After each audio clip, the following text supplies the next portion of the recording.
बघा आता डीबीबीचं किती नंबरचं क्वेश्चन, 18 नंबरचं क्वेश्चन काय दिलेलं आहे, इफ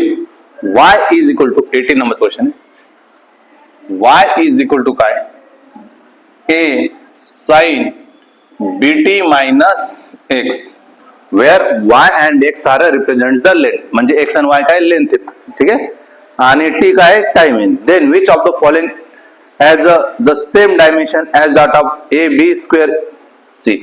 काय जेव्हा मी ए बी स्क्वेअर करणार आहे आणि सी करणार आहे याचं युनिट कोणासारखं असणार म्हणजे ऑप्शन मध्ये दिलेले आहे. चला पहिली गोष्ट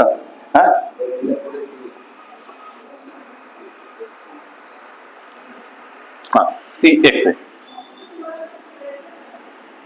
सी एक्स.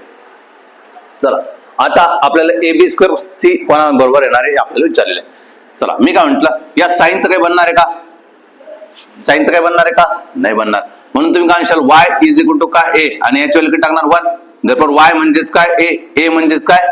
मीटर बनणार आहे, a काय बनणार आहे मीटर बनणार आहे. नंतर आपल्याला a मिळाला, आता आपण काय करून घेऊ, इथून a काढून घेऊ, ठीक आहे, इथून काय राहिलं तुमचं bt मायनस सी एक्स बरोबर काय 1 का 0, 0 इक्वेट करायला लागणार आहे. चला मग काय म्हटलं मी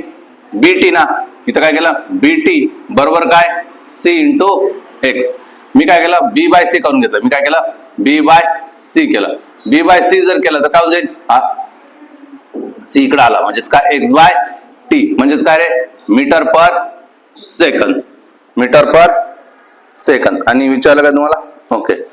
हे काय झालं b बाय c आलं, a मिळालं आणि b बाय c, अजून काय पाहिजे b पाहिजे, मला काय फक्त b पाहिजे. चला मला जर b पाहिजे नसेल तर मी काय म्हणणार b इज इक्वल काय m इंटू s इंटू काय c म्हणावं लागेल, बरोबर मला हे म्हणावं लागणार आहे. चला ए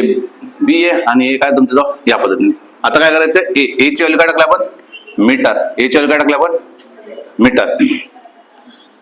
A B square by C, A ची व्हॅल्यू काय